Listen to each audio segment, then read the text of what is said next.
A mother-in-law wanted to find out which of her 3 sons-in-law cared about her the most. So, she invited the first one for a stroll beside the river, and without warning, she jumped right in. He quickly leaped into the water and pulled her to safety. The next morning, sitting in his driveway was a brand new Chevy Malibu with a note that read, "Thank you, love, your mother-in-law." A few days later, she tried the same thing with the second son-in-law. He rescued her too. Sure enough, the next morning there was a shiny Ford Fusion waiting outside with the exact same note. Finally, it was the third son-in-law's turn. She jumped into the river again, splashing and yelling for help. He folded his arms, watched for a moment, then turned around and walked home. The next morning, he woke up to find a brand new Cadillac Escalade parked outside with a note attached. "Thanks a million from your father-in-law." A guy walks into a bar and tells the bartender, "If I show you a wild trick, will you give me a free drink?" The bartender shrugs. "Sure, why not?"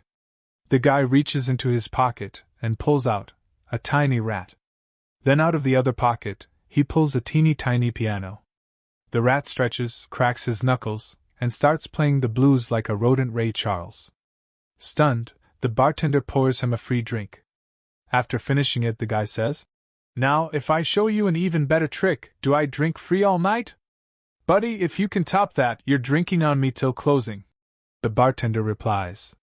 The man pulls the rat and piano out again, and this time reaches into his coat and pulls out a small bullfrog. The frog clears his throat and starts belting out soulful blues lyrics. The rat's playing, the frog's singing, the bar is dead silent in awe. Suddenly, a man rushes up and says, "I'll give you $10,000 for that frog." The guy says, "Nope, not for sale." "$25,000. "Nope." $50,000. "Cash." "Deal." The bartender's jaw drops. "Are you crazy? That frog was a gold mine. Why'd you sell him?" The man smirks and says, "Relax. The frog can't sing, the rat's a ventriloquist." A nun woke up one morning and started making her way through the convent looking unusually grumpy.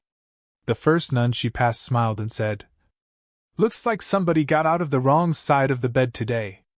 The nun frowned but carried on walking. A little farther down the hallway, another nun looked at her and said exactly the same thing. "You must have gotten out of the wrong side of the bed this morning." Now she was getting irritated. Then a third nun said it. And a fourth. And a fifth. By now she was absolutely furious. She marched straight into the Mother Superior's office and snapped, "Before you say one word, don't tell me I got out of the wrong side of the bed this morning." The Mother Superior looked at her calmly and replied, "I wasn't going to say that at all. I was simply going to ask why you're wearing the bishop's slippers." A mafia godfather finds out that his bookkeeper has screwed him for $10 million. This bookkeeper is deaf, and it was considered an occupational benefit why he got the job in the first place. Since it was assumed that a deaf bookkeeper would not be able to hear anything and never have to testify in court. When the godfather goes to shake down the bookkeeper about his missing $10 million bucks, he takes along his lawyer, who knows sign language. The godfather asks the bookkeeper, "Where is the $10 million bucks you embezzled from me?" The lawyer, using sign language, asks the bookkeeper where the money is hidden. The bookkeeper signs back, "I don't know what you are talking about." The lawyer tells the godfather, "He says he doesn't know what you're talking about." That's when the godfather pulls out a 9mm pistol, puts it to the bookkeeper's temple, cocks it up and says, "Ask him again." The attorney signs to the underling, "He'll kill you for sure if you don't tell him." The bookkeeper signs back, "Okay. You win. The money is in a brown briefcase, buried behind the shed in my cousin Enzo's backyard in Queens." The godfather asks the lawyer, "Well, what did he say?" The lawyer replies, "He says you don't have the guts to pull the trigger." A cowboy who'd recently moved from Oklahoma to Wyoming walked into a saloon and ordered 3 cold beers. He carried them to a table in the back and drank from each one a little at a time. When he finished, he came back and ordered 3 more. The bartender finally said, "You know, partner, beers taste fresher if you order them one at a time." The cowboy smiled and replied, "Well, I've got 2 brothers. One lives in Nebraska, and the other's up in Idaho. Before we all moved away from Oklahoma, we promised we'd always drink 1 beer for each brother to remember the old times." The bartender thought that was pretty special, and from then on never mentioned it again. The cowboy became a regular, always ordering 3 beers. Then one evening, he walked in and ordered only 2 beers. The room went quiet. The bartender slowly walked over and said, "Friend, I just want to say how sorry I am for your loss." The cowboy looked puzzled for a moment, then started laughing. "Nobody died. My brothers are both doing just fine. So why only 2 beers?" asked the bartender. The cowboy grinned and said, "Well, my wife and I joined the Baptist church, and I had to quit drinking. But don't worry, it hasn't affected my brothers one bit." 3 old grandmas were sitting on a bench outside the nursing home when an old grandpa walked by. One of the grandmas called out, "Hey, we bet we can tell exactly how old you are." The old man replied, "There's no way you can guess my age." One of the grandmas said, "Sure we can. Just drop your pants and undershorts, and we can tell your exact age." Embarrassed but eager to prove them wrong, he dropped his drawers. They asked him to turn around a few times and jump up and down. Determined, he did exactly that. Then all 3 shouted in unison, "You're 87 years old." Standing there stunned, with his pants around his ankles, he asked, "How in the world did you guess my age?" Slapping their knees, high-fiving, and grinning from ear to ear, the grandmas said, "We were at your birthday party yesterday." There was an American wrestler from Texas named John who had never lost a match, not in high school, not in college. He was a national icon and the pride of American wrestling. United States. Word spread of a fearsome Russian wrestler with one devastating move, the Mongolian death grip. No one had ever escaped it. The 2 legends were set to face off in Texas. Before the match, John's coach warned him, "Whatever you do, don't let him get you in the Mongolian death grip." 4 seconds into the match, the Russian had him in the move. The coach buried his face in his hands. It was over. But suddenly the crowd erupted. "USA! USA! USA!" The coach looked up to see the Russian pinned. Stunned, he asked John, "How on earth did you get out of the Mongolian death grip?" John, catching his breath, replied, "Coach, he twisted me up so bad, I opened my eyes and saw 2 testicles. So I bit them." The coach gasped. "John! That's not legal," John said. "I don't know about legal, Coach, but let me tell you something. You don't know how strong you are, till you bite your own nuts." A man goes into a store and starts looking around. He sees a washer and dryer, but there is no price listed on them. He asks the salesperson, "How much is the washer and dryer?" $5 for both of them," the sales guy says. "Yeah, right, you've got to be kidding me," the man says. "No, that's the price," the sales guy says. "Do you want to buy them or not?" "Yeah, I'll take them," the man says. The man continues to look around and he sees a car stereo system with a detachable face cassette player, a CD changer, amplifier, speakers, and subwoofers. "How much?" he asks. $5 for the system," the sales guy says. "Is it stolen?" the guy asks. "No," says the salesman. "It's brand new, do you want it or not?" "Yes," the guy says. He looks around some more. Next he finds a top-of-the-line computer with a printer and monitor. "How much?" he asks. $5, the salesman says. "I'll take that too," the man says. As the salesperson is ringing up the purchases, the man asks him, "Why are your prices so cheap?" The salesman says, "Well, the owner of the store is at my house right now with my wife. What he's doing to her, I'm doing to his business. Teacher asks a shocking question to the class.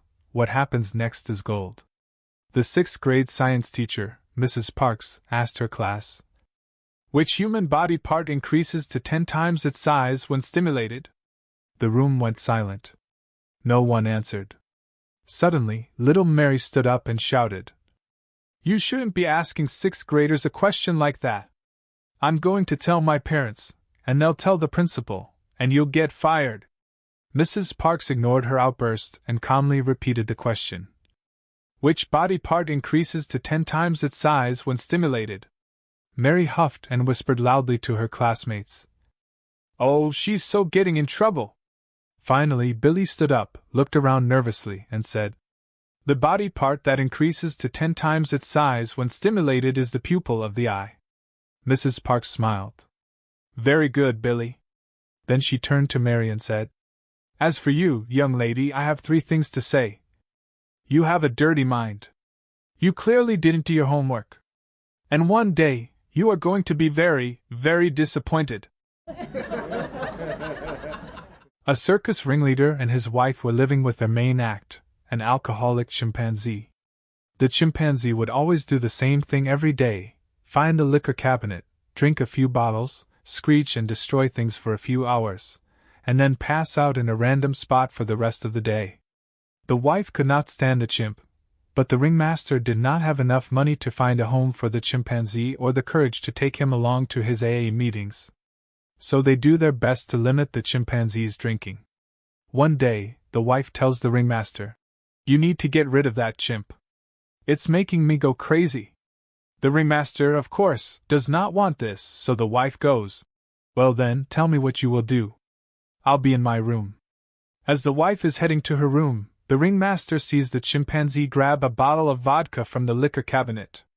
He walks towards the chimpanzee while pointing at it and says, Hey! Put it down.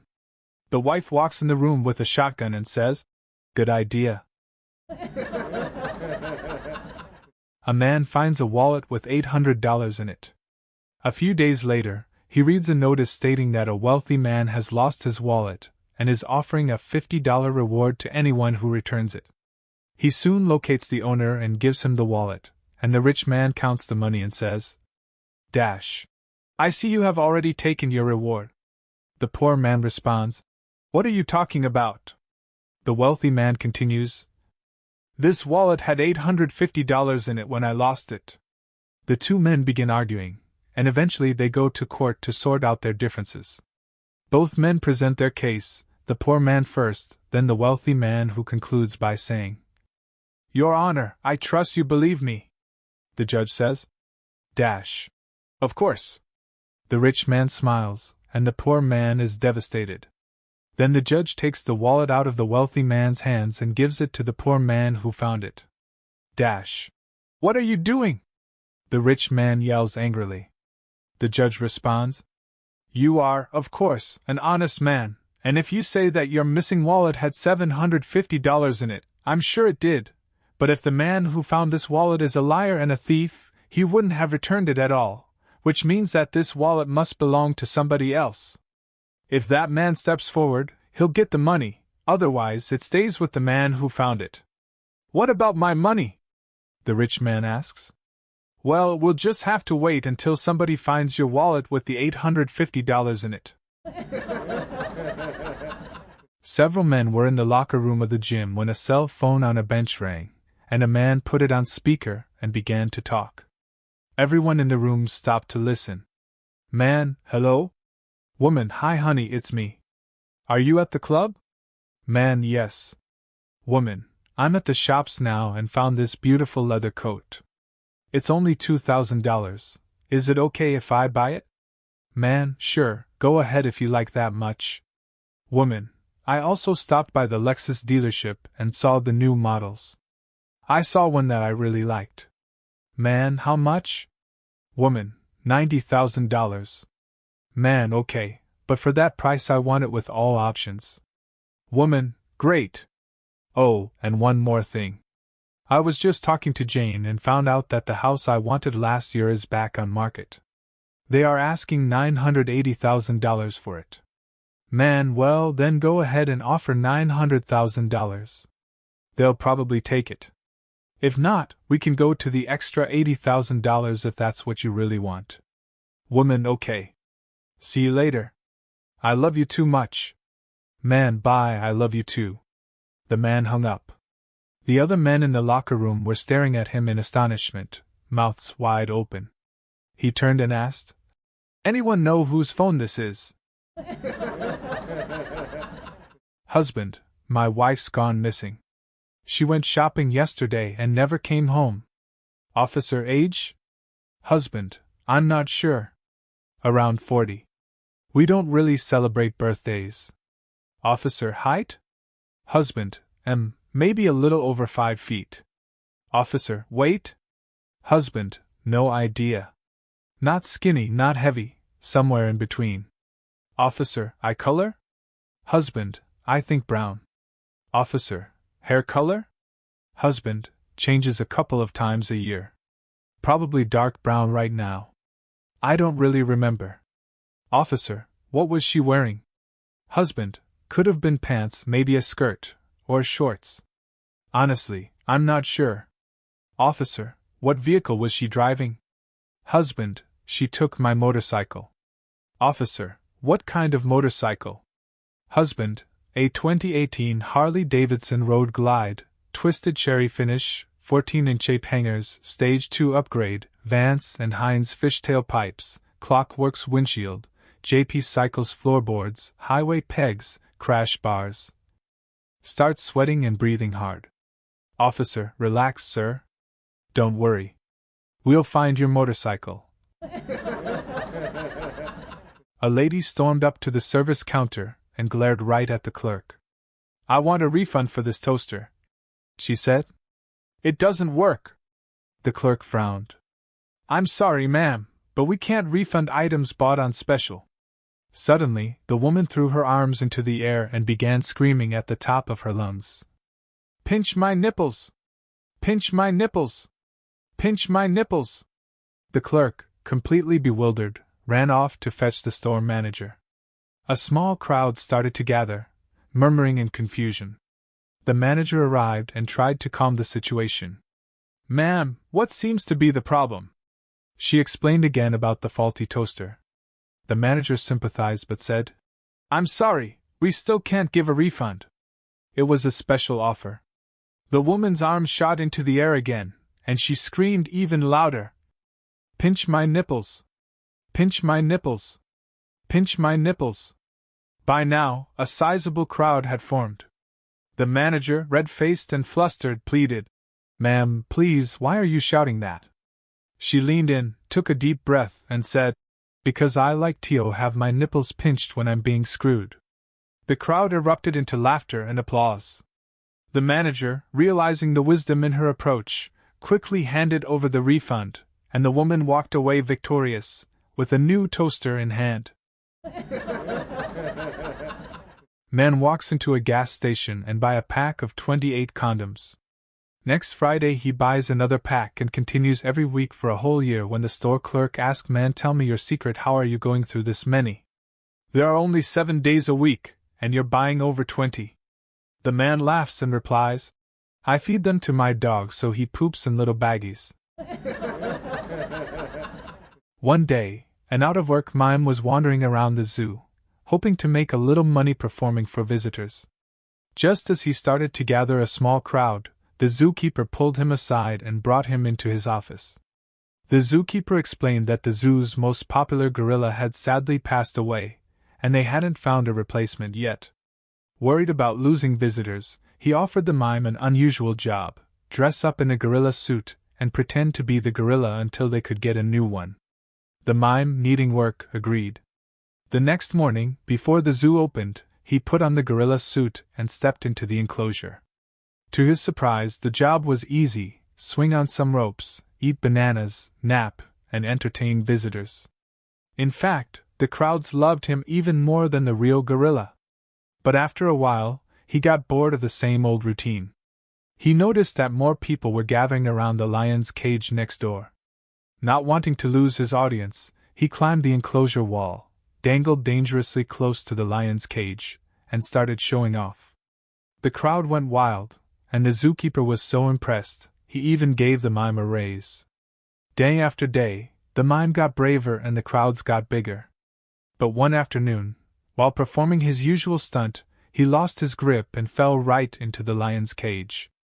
Terrified, he ran in circles with the lion chasing him. Out of pure panic, the mime finally shouted, "Help! Somebody help me!" The lion pounced, pinned him to the ground, and quietly growled, "Shh! Be quiet, or we're both going to lose our jobs." A traffic cop pulls over a speeding car. "Officer, my radar had you at 90 miles per hour, sir." Driver, "Oh no, officer, I had the cruise control set at 50. You must have a faulty radar gun."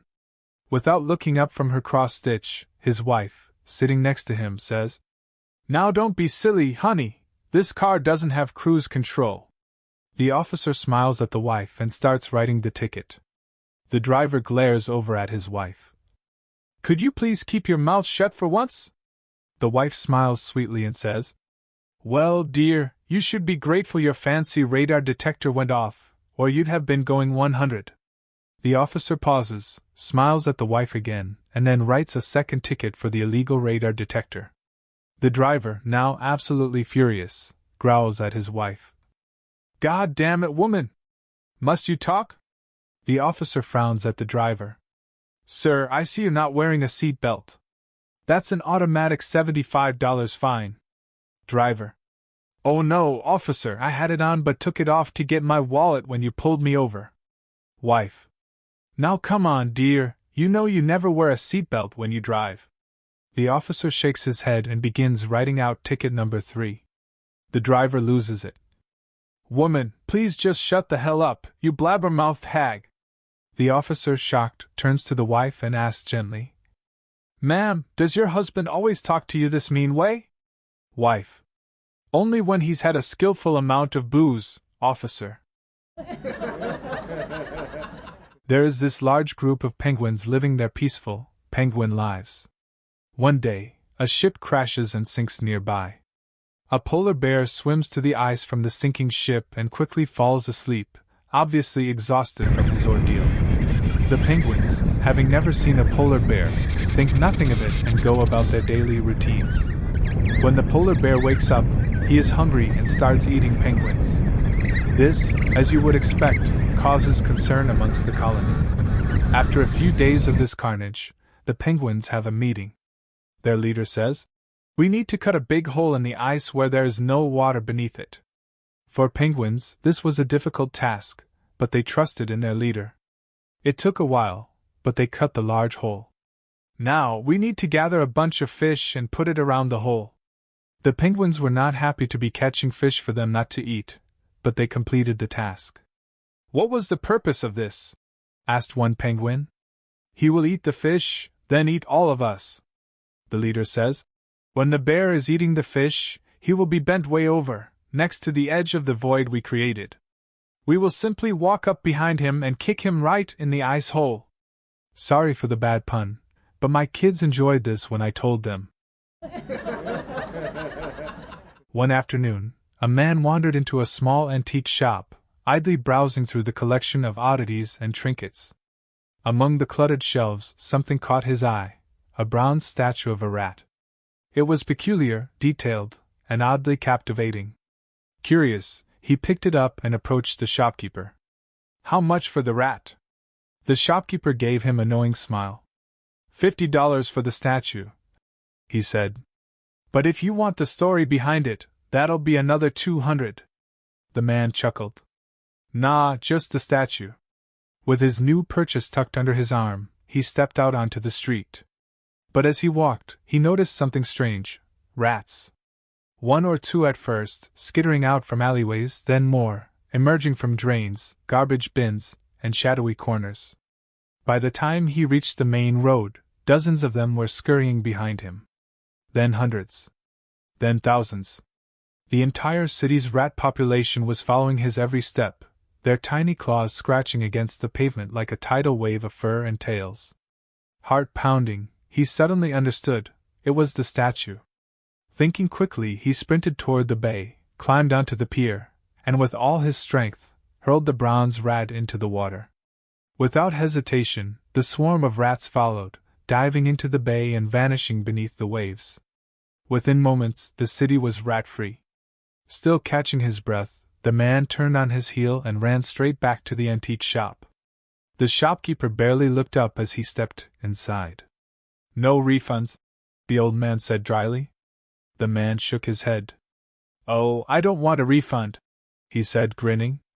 "I was just wondering, do you have any statues shaped like a politician?"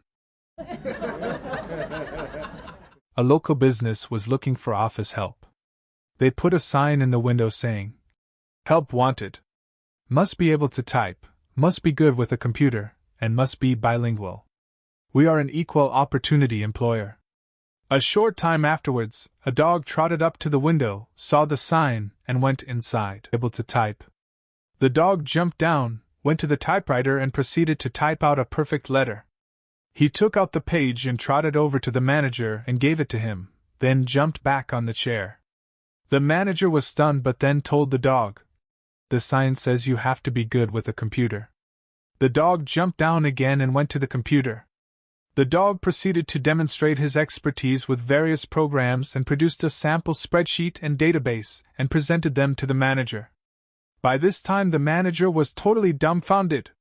He looked at the dog and said, "I realize that you are a very intelligent dog and have some interesting abilities. However, I still can't give you the job." The dog jumped down and went to a copy of the sign and put his paw on the part about being an equal opportunity employer. The manager said, "Yes, but the sign also says that you have to be bilingual." The dog looked at him straight in the face and said, "Meow." A man gets shipwrecked on a small island. After a few days of wandering, he comes across a tribe of natives who have just lost their chieftain. The tribe's high priest tells the man that as he is the first outsider they have seen in 20 years, he must take 3 tests. If he passes all 3 tests, the tribe will accept him as their new chief. "Fair enough," says the man. "Just let me know what the tests are and I'll get right on them." The priest takes him to a clearing with 3 straw huts in it, turns to the man, and explains the tests. "In the first hut, you'll find 20 gallons of our native beer. You must drink all of this to complete this test. In the second hut is a gorilla with a sore tooth. You must pull his tooth and survive to pass this test. In the third hut is the ex-chieftain's daughter. You must make love to her until she can take no more." The man agrees to the tests and begins the first test. 3 hours later, he walks out of the hut and goes toward the second hut. The priest asks if he would like to have a rest, but the man says he wants to get all the tests done before he sleeps. He goes into the second hut. After 2 hours he comes out covered from head to toe in blood and scratches. He turns to the priest and says, "Now lead me to the girl with the sore tooth." An American, an Englishman, a German, and a Japanese person go golfing on their annual meet-up. As they are playing, they hear a ringing sound. The American rushes to his golf bag and pulls out a mobile phone. He answers the phone, and when the conversation is done, he explains to his friends, "My company needs to be in touch with me all the time, so I carry this fancy phone around with me." The other golfers are mildly interested. As they continue playing, another ringing sound is heard. The Englishman puts his thumb to his ear and his last finger on his mouth and also has a conversation. When he is done, he says, "My company also needs to be in touch with me, so they installed a speaker on my thumb and a microphone on my last finger. The antenna is in my hat." The other golfers nod in approval at his technology. Later in the day, yet another ringing sound is heard. The German tilts his head and starts talking. When he is done, he says to the others, "To keep in contact with my company, there's a speaker in my ear canal and a microphone in my tooth.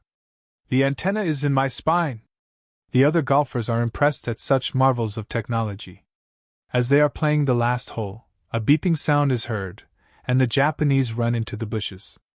After he hasn't shown up for a while, the other golfers look for him and eventually find him squatting on the ground, pants down. "Oh, I'm sorry for intruding," says one of them. "Oh, it's okay. I'm just waiting for a fax."